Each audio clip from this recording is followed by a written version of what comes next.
नमस्कार साथियों, आप सभी का स्वागत है हमारे YouTube channel Birsa classes online में। साथियों, आज 26 जुलाई 2020 है और आज के मोस्ट करंट पर प्रश्नों को इस वीडियो के माध्यम से डिस्कस करेंगे। तो चलिए शुरुआत करते हैं आज के पहले प्रश्न की, ज़्यादा समय ना खराब करते हुए, क्योंकि आज बहुत ज़्यादा समय ना खराब करेंगे हम लोग। पहले प्रश्न की बात करते हैं। किस अभिनेता ने प्रवासी की मदद के लिए स्वरोजगार ऐप लॉन्च किया है? सलमान खान, अक्षय कुमार, सोनू सूद, अजय देवगन। तो इसका सही उत्तर है सोनू सूद ने प्रवासी मजदूर थे उनके लिए प्रवासी रोजगार ऐप लॉन्च किया है। डिटेल में हम लोग चर्चा करते हैं ये क्या है ऐप और किस बारे में क्या होगा इससे। तो देखिए, बॉलीवुड अभिनेता सोनू सूद है, इन्होंने प्रवासी मजदूर से पूरे देश में मदद की है और इसी के अनुसार इन्होंने क्या किया, प्रवासी रोजगार ऐप लॉन्च किया। इससे देश के विभिन्न हिस्सों में प्रवासी समूह के जो श्रमिक हैं उसी रोजगार के अवसर तलाशने तो सामुदायिक आउटरीच द्वारा एक इस पहल का सहयोग किया जाएगा। ऐप में 500 से अधिक निर्माण, परिधान, स्वास्थ्य सेवा, इंजीनियरिंग, बीपीओ, सुरक्षा, automobile, e commerce, logistics sector प्रतिष्ठित कंपनी में नौकरी के अवसर उपलब्ध होंगे इस ऐप के माध्यम से। इसके अलावा प्लेटफॉर्म रोजगार के लिए विशिष्ट प्रशिक्षण कार्यक्रम जैसे अंग्रेजी बोलना आदि सीखना सिखाया जाएगा। इसके लिए 24 घंटे की हेल्पलाइन के साथ साथ सहायता केंद्र दिल्ली, मुंबई, बेंगलोर, हैदराबाद, कोयम्बटूर, अहमदाबाद और तिरुवनंतपुरम जैसे 7 क्षेत्रों में यह शहरों में इनके हेल्पलाइन सेंटर खोले जाएंगे। तो साथियों, इतनी जानकारी हो गई। अब हम लोग दूसरे प्रश्न की बात करते हैं। तो किस भारतीय को BRICS chamber of commerce and industry का मानद सलाहकार नियुक्त किया है? गायत्री एस कुमार, साहिल सेठ, डॉक्टर हर्षवर्धन सिंह और राजीव कुमार।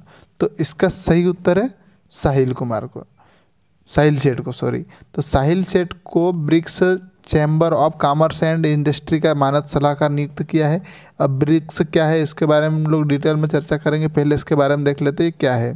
तो देखिए, मुंबई बीमा शुल्क के उपायुक्त कौन है? साहिल सेठ। इनको BRICS chambers of commerce and industry के युवा नेताओं का संचालन समिति का सलाहकार कब तक के लिए? 3 वर्षों के लिए नियुक्त किया है, 2020 से 2023 के लिए तक के लिए।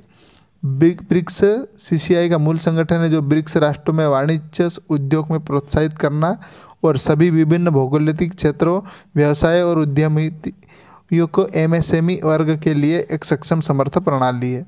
तो अब ब्रिक्स के बारे में देखते हैं हम लोग, ब्रिक्स क्या है।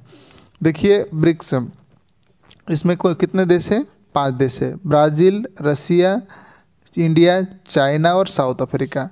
इसका मुख्यालय कहाँ पर है? शंघाई, चीन, और 2009 में इसकी स्थापना हुई थी। आप देख सकते हैं ये साउथ अफ्रीका है, सॉरी ब्राज़ील है, ये साउथ अफ्रीका है, और यहाँ पर देखिए हमारा इंडिया है और रसिया और इसके बाद चाइना। तो ये 5 देश है, आप देख सकते हैं मानचित्र में भी।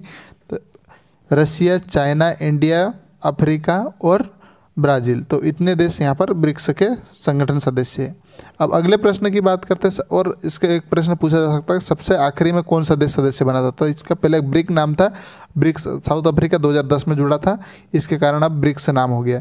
तो इतनी जानकारी हो गई, आप चाहो तो इसका भी स्क्रीनशॉट ले सकते हो, ले लीजिए आप।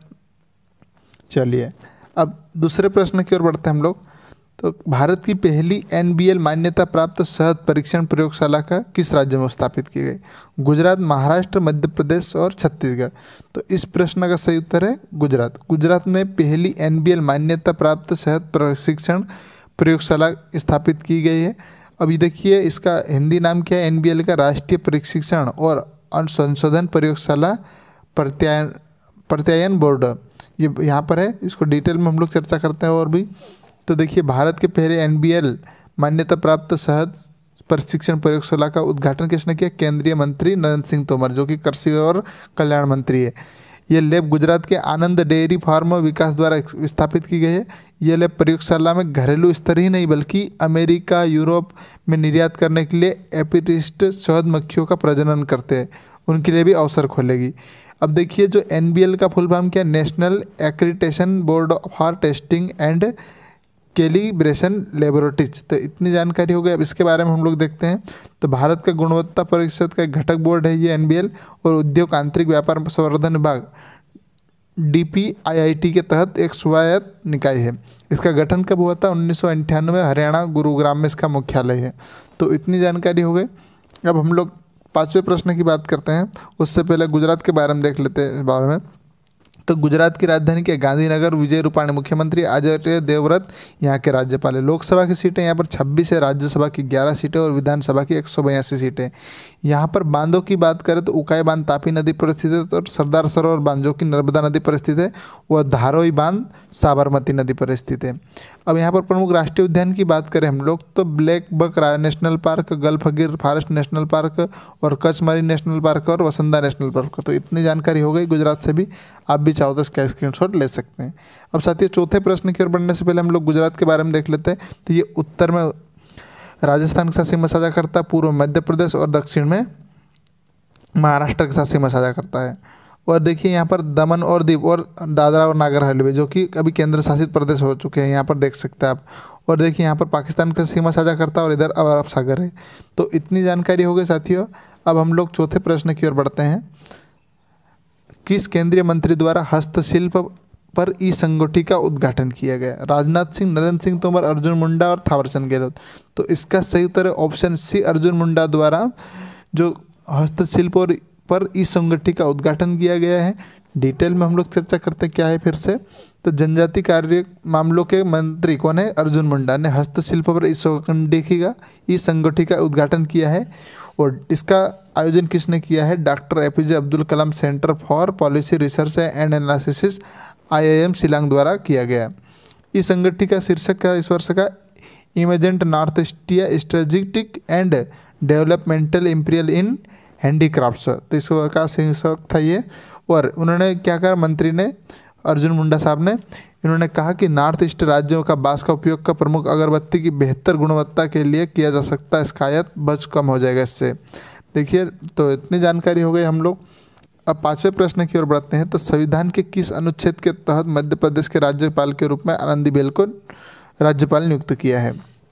अब 4 ऑप्शन दिए गए हैं, 356, 79, 169 और 155।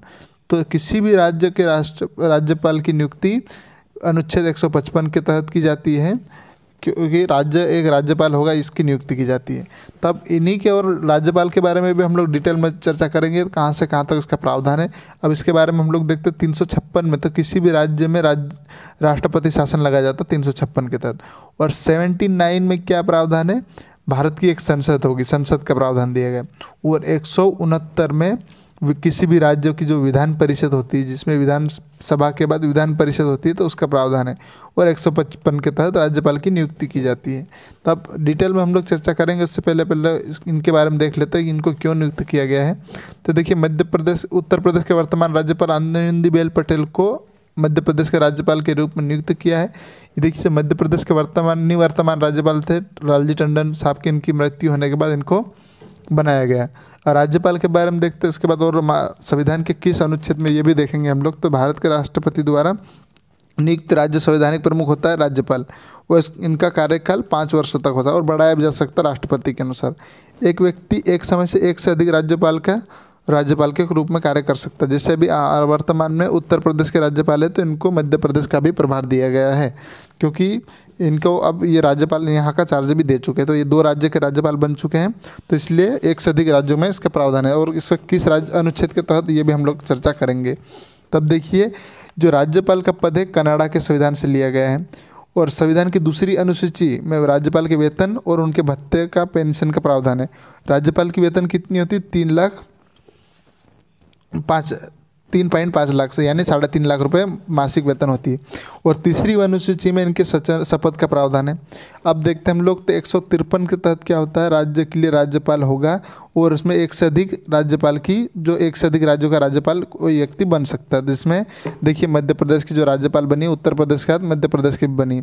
और 154 में क्या प्रावधान दिया गया? कार्यपालिका प्रमुख होगा, कौन होगा? राज्यपाल। 155 में देखिए 155 के तहत राष्ट्रपति द्वारा राज्यपाल की नियुक्ति की जाती है। तो ये महत्वपूर्ण जानकारी हो गई। अब 156 के तहत क्या होता है कि राष्ट्रपति की इच्छा का कार्य करता है राज्यपाल, है ना, इच्छा तक, या फिर सामान्य 5 वर्ष का कार्यकाल होता है। तो यानी राज्यपाल का कार्यकाल दिया गया। अब 157 के तहत क्या है? राज्यपाल की बनने की योग्यता दी गई है। और इसमें क्या गया है कि वो भारत का नागरिक हो और 35 वर्ष की उम्र आयु होना चाहिए। अब देखिए 159 के तहत क्या होता है, राज्यपाल को शपथ दिलाई जाती है। इसमें भारत कोर्ट का मुख्य न्यायाधीश इनको शपथ दिलाते हैं।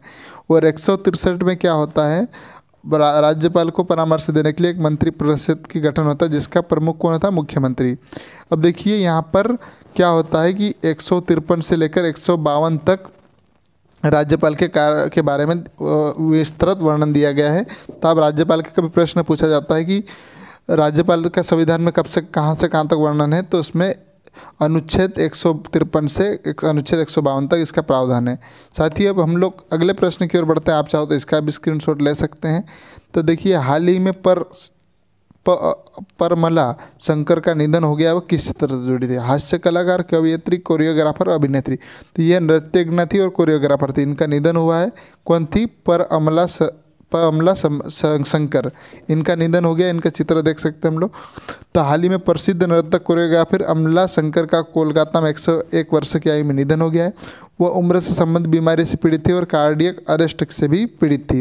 वो महान नृत्यंगना कोरियोग्राफर उदय शंकर की पत्नी भी थी। और देखिए 2011 में इन्हें पश्चिम बंगाल सरकार द्वारा बंगा विभूषण से सम्मानित किया जा चुका है।